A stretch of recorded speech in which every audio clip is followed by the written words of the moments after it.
3, we have got our next speaker is Associate Professor Mehmet Ozalp, and Mehmet Ozalp is a director of CISAC Charles Sturt University. He's the executive director of ISRA Australia as well. His topic today is, do Muslims, Christians and Jews believe in the same God? Associate Professor Mehmet Ozalp is a director, CISAC Charles Sturt University, Executive Director, ISRA Australia, an Islamic theologian, intellectual and community leader.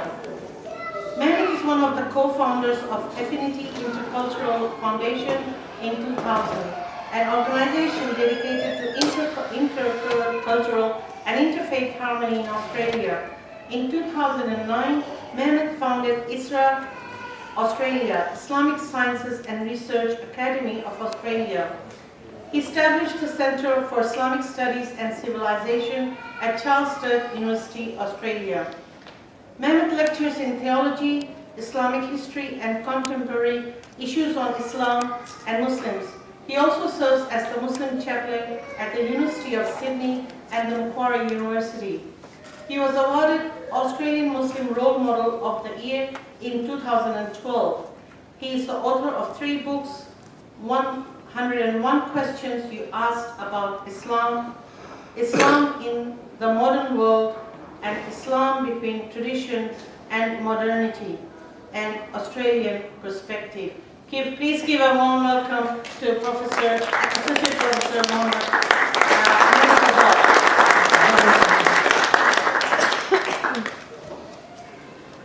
Thank you very much, Mana, for that introduction. We could have had a deal. I would have let them read that from the book, and I would have got 2 more minutes. All right, let's deal. I'll give you 2 minutes extra. Okay, good. Okay. Assalamu alaikum, everybody. Greetings, peace, and blessings be on you all. Obviously, when we talk about one God binds us all, the topic, immediately what came to my mind is, do we believe in the same God? And what do we really think about that? Because there are different ideas, and I thought I'd bring that up. Of course, it's a nice heading. We are all for an understanding that unites us all in our religions, and I'm not here to argue that there are major differences. But we also have to recognize that there are some barriers that we have to overcome, and some of which are theological. When we ask the question, do Muslims, Jews and Christians believe in the same God, people give different answers. There are those who are really enthusiastic, and they say, yes, we do believe in the same God, no problem. That's what's next. Let's move on to the next aspect of working together. Then there are others, usually who come from circles in our respective traditions that don't think that we believe in different gods. I've seen this from Muslims. Also, there are Christian authors. Mark Durer is one of them. He wrote a book on this. The Muslims and Christians don't believe in the same God. I've seen Peter Jensen, the head of Archbishop of Anglican Church in Australia, say it on TV. Muslims and Christians don't believe in the same God. So, who is right? Who is right? And I think both positions are problematic. That we do believe in, there is one God. I think we can all agree on that. But we relate to God differently. And I think I'm here to explain why there are differences, or maybe one explanation of why we differ on the way we conceptualize God. Just want to put up a verse from the Quran which relates to this topic. And it says, do not argue with those who are given the book save in the best way, like people of the book. when you have discussions, especially when you're talking about theological matters, do it nicely. Don't hurt each other. So it's a very positive beginning, unless it be those of them who are given to wrongdoing, and this is obviously in times of conflict, you cannot really have a proper discussion. Say, we believe in what has been sent down to us and what has been sent down to you, and our God and your God is one. We are Muslims wholly submitted to Him.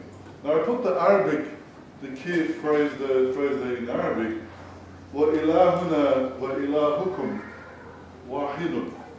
Now, that's the key expression, because sometimes translations are done wrongly. Sometimes they say, our God and your God is one, or one and the same, or a few others. I wouldn't say wrongly, but differently. But the wording literally says, our God and your God is one. And that's all it says. And I think this is still significant because, those people, for example, when Peter Jensen said Muslims and Christians don't believe in the same God, his starting point are differences. Because he looks at how Christians conceptualize God in the person of Jesus, and how Muslims reject that. And he used this wording, since we believe in different gods, so we conceptualize God differently, it cannot be the same God. And since we don't believe in the same God, one of us must be wrong, and the Muslims are wrong. Maybe you can do that in question time. But I heard this one. I'm not being critical of, I'm just explaining because the Anglican Church in Sydney are pretty clear on this particular approach. I know that a lot of Anglicans don't agree with that, outside of Sydney. I just want to qualify that. So if the starting point is differences, different conceptualization, logically you come to the conclusion that it cannot be the same God, even it's not the one God. There are as if multiple gods. But the Quranic vision is that the starting point should be one God. That we believe, if everybody believes in one God, then logically it follows that God must be the same. Or you're talking about the same entity, same essence, person, God. It's like, you can say, where do you live? I live in Sydney. Where do you live? I live in Sydney. We all live in the same city. But surely our experience of the city will be different. If you're living in North Shores or Western suburbs, or what you define as city could be different. Your understanding of Sydney could be different, but essentially it's the same city. I just look at that as an analogy, of course. We don't believe in God in that sense. Now, there are three key questions about God. And I realize that I've got only 12 minutes, so I've got 2 extra minutes. 4 minutes left? Time flies. Well, does God exist? That's the number one question we have to ask about God. If so, is God one? Now, this is important. And how does one relate to God?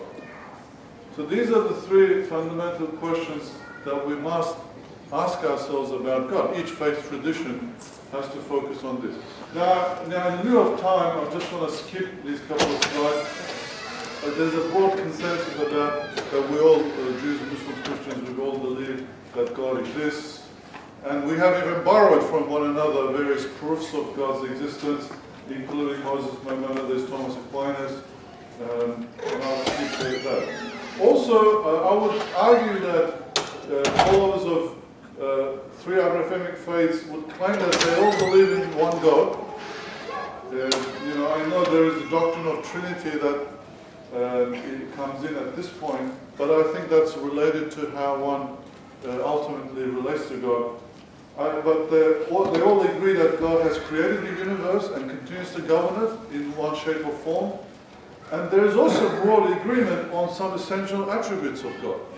That it's a living God, God has will, knowledge, power, eternal, past eternal, God will not die. You know, these essential attributes, I think, is also the same. If you look at Moses Maimonides' 13 articles of faith, for instance, the first 9 or 10 Muslims would just sign it, tick, tick, tick.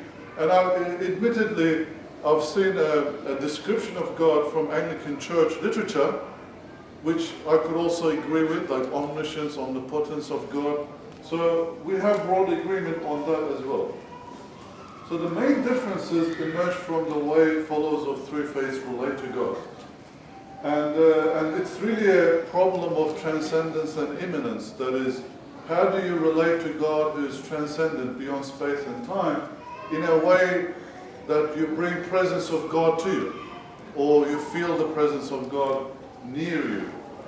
And to explain this, there are three, I'll put a sun analogy and then apply that to how we may relate to God. And here, this is not an illusion of Jews, Christians and Muslims, but particularly I want to highlight how Muslims approach and relate to God. So you can get to sun or relate to the sun, it's very millions of kilometers away, in three different ways. One, you can travel to the sun, jump on a space shuttle, go there. That's one way to travel. The second one is you can let the sun come down to you, inside a person or an object, and then you would not have to travel. And the third approach is that you focus on the attributes, qualities of the sun encapsulated in its light. Now, the sun is distant, yes, but with its light, it's very close to you. It can stroke you with its heat and then illuminate with its light. So in a similar way, we can approach God in three ways. There is the spiritual journey towards God, and this is particularly Buddhism, Hindu Buddhist, or those Buddhist traditions that believe in God follow, that you have to develop, perfect yourself, be enlightened, or reach nirvana to reach God, or be one with God. And that's because this is takes us such a long time, you need more than one lifetime to do it, and hence the doctrine of reincarnation is introduced. Second one, God incarnates in man or in earthly objects. I think the Christian idea of God incarnating in Jesus is a form of this. God comes down to human level rather than you going to God. Obviously you can argue, can contingent object encapsulate eternal essence of God? And this can lead to, as Muslim theologians usually argue, polytheism or make human gods and so on. Now, the way Islam deals with this is focusing on the names and attributes. While humans may be distant to God, God is already close to them by its light. And Muslims are very protective of Tawheed, or unity of God, or not to go into shirk or associating partners with God, because they would qualify some doctrines as that. There's a very interesting verse in the Quran, God is the light of the heavens and earth. I'm studying now quantum physics at the moment, and I want to look at the theology implications, especially for Islam. It's very early studies, but this verse is very important, I think, in that sense. So basically, you can relate to God more deeply and without having to go through a long life spiritual journey, or without violating God's transcendence, but still acquire a deep knowledge of God and relate to God in that sense. That's why Quran is full of attributes and names of God as depicted. And here's a verse from the Quran. I think there's a verse similar to this in the Psalms. He is God, the creator, provider of features, giver of forms. To him belongs all beautiful names. Whatever is in the heavens and earth will glorify him, and he is mighty and wise. There's another verse, 17:44, which says everything in the heavens and earth glorify God in a language that you don't understand. So we are encouraged to listen to that glory and focus and hopefully get to know God. I just want to finish up with this verse from the Quran, which invites people of the book, or open people of the book, come to a word common between us and you, that we worship none but God, and associate none as partner with him, and that none of us take others for lords apart from God. If they still turn away, then say, bear witness that we are Muslims. Now this also appeared in the other verse that I have mentioned, bear witness that we are Muslims. What this means is that, if there is a difference, that we cannot reconcile theological differences, ultimately devotion in God should be the uniting factor. That Muslims, we can say that we devote ourselves to God, obviously in a willing submission and surrender. And that devotion can be shared across all faith traditions, especially the Jews, Christians, and Muslims. But some people may understand this verse as still preaching or alluding that somehow the people of the book don't believe or associate partners with God. It's possible to understand it that way, but it's also possible to understand it as, once again, focus on the unity of God. Like, even if we may relate to God differently, it's the unity that we should focus, that there is one God, ultimately, and I think broadly we all agree on that. And that in our relationship with God, yes, we have different understandings, but devotion always should come first. Thank you very much.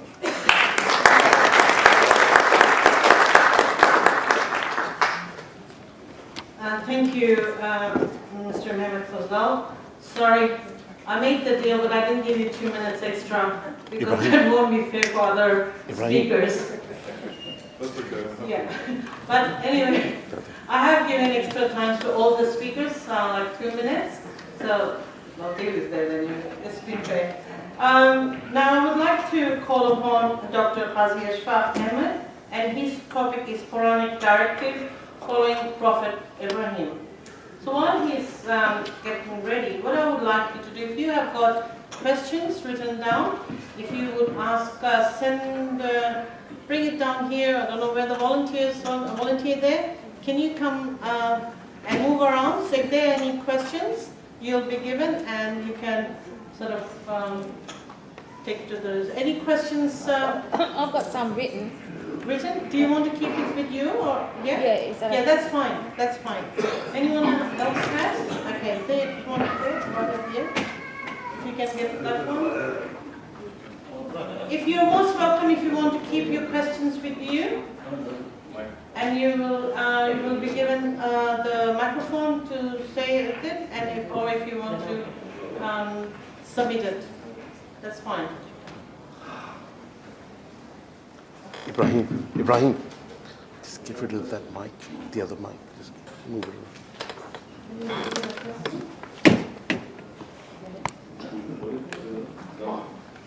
Ibrahim, move it away. Move it away.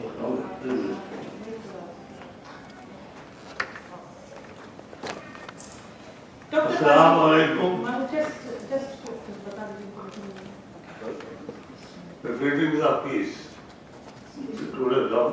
can I just introduce you? Just I forgot what I was.